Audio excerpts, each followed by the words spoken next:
bumper stickers that read, "If you can read this, thank a teacher. If you can read this in English, thank a World War II veteran." The brave heroes of World War II saved our world as we know it and helped us to keep the freedom that we treasure, as do all of our veterans. The World War II vets are our oldest living vets. Today we are honoring a special World War II vet, the Very Reverend Arnold Taylor. This icon of the swing dance community passed recently, leaving behind his beloved wife Lil, 2 daughters, 1 daughter-in-law, and 3 grandsons. His son had passed in 2011. He was 93 years young. Arnold was only 18 when he served in World War II. He served as a military policeman in the Army and was stationed at several locations in the United States and Germany. When the war ended in Germany, he was reassigned to the Pacific Campaign. He was still on his ship traveling to this assignment when the atomic bombs were dropped, which ended the war in Japan, of course. Following the war, Arnold used the GI Bill to earn a degree in journalism and worked for the Washington Evening Star for 14 years. He then became an ordained Episcopalian priest, and eventually retired from the church in 1993. He was a popular and gifted pastor. Reverend Arnold continued to serve the community in the Washington, D.C. area. He was very active in the Honor Flight Network program, a nonprofit group which brings World War II and other veterans to Washington, D.C. to spend the day visiting their memorials and to be honored. He greeted hundreds of these veterans at the airports or at the World War II Memorial, always smiling and always dressed in his original Army uniform.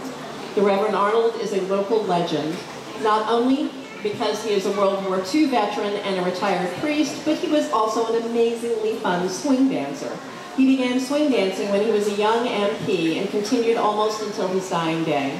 For the past 20-plus years, it was not unusual to find the Rev dancing at Glen Echo on a Saturday night, at Nick's nightclub on a Wednesday night, many times at the Hilton on a Friday night, or any other local dance he could get to.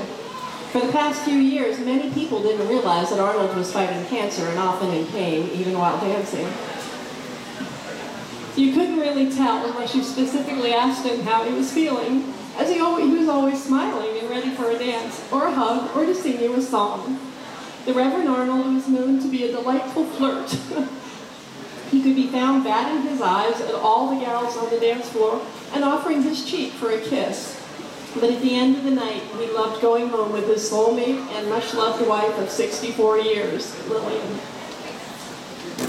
On March 20th, the light went out in our swing dance community, but there is now a new star shining brightly from above, and we're pretty sure that Arnold is enjoying the amazing sounds of the big bands in heaven, and that he no doubt has the angels smiling and swinging and tapping their toes to his favorite tunes. From now on, each year, around the Reverend's birthday in August, we will be awarding an annual certificate and honor to one swing dancer, the dancer who encompasses the true spirit of our swing dance community for that past year through their smiles, acceptance, patience, love, and spirit of kindness to all, just as the Rev did. Arnold often said his favorite song was 5'2", Eyes of Blue. So let's kick off the second set of music with this song in his honor. Everyone grab a partner, start smiling, and singing along to the dance in the true style of the Rev, because we're pretty sure he's watching with approval from above.